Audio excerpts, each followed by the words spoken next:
Si les chiffres de la délinquance dans les Hautes-Pyrénées étaient globalement en baisse sur l'année écoulée, 2016 aura vu le nombre de cambriolages fortement augmenter. C'est le bilan annuel dressé par les services de l'État et de la justice la semaine dernière. Les cambriolages de logements bondissent de près de 22% sur un an, avec 2 cambriolages par jour dans les Hautes-Pyrénées. Une hausse qui touche notamment les zones urbaines. Dans le même temps, le nombre de faits élucidés ont eux aussi bondi grâce au travail actif de la police et de la gendarmerie, permettant notamment l'arrestation de bandes de cambrioleurs agissant dans le département. Mais la lutte contre les cambriolages passe aussi par la vigilance des citoyens, comme l'a rappelé le procureur de la République. Et donc je pense que c'est vraiment important de dire que d'une part, les services enquêteurs consacrent des moyens importants en termes de police technique pour essayer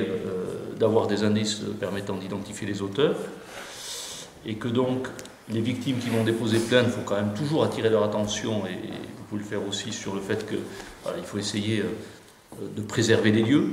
pour que les opérations de police technique puissent avoir le plus de chances possible de succès par rapport aux empreintes digitales, par rapport aux traces biologiques. Mais il faut dire aussi en termes de prévention que les dispositions que prend le particulier pour essayer de protéger les accès à travers la fermeture, ne serait-ce que le verrouillage des ouvertures, et puis des verrouillages efficaces, notamment en termes de portes coulissantes, sont quand même assez efficaces, parce que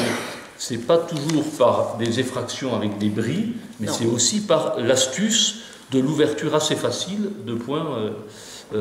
faciles à ouvrir. Donc ce n'est pas forcément la porte anti-effraction avec les volets fermés, c'est aussi s'assurer que le verrouillage il est bien fait et qu'il est de bonne qualité. Et donc ça quand même, tous les particuliers, tous les citoyens ont un rôle important par rapport à la prévention de ces cambriolages.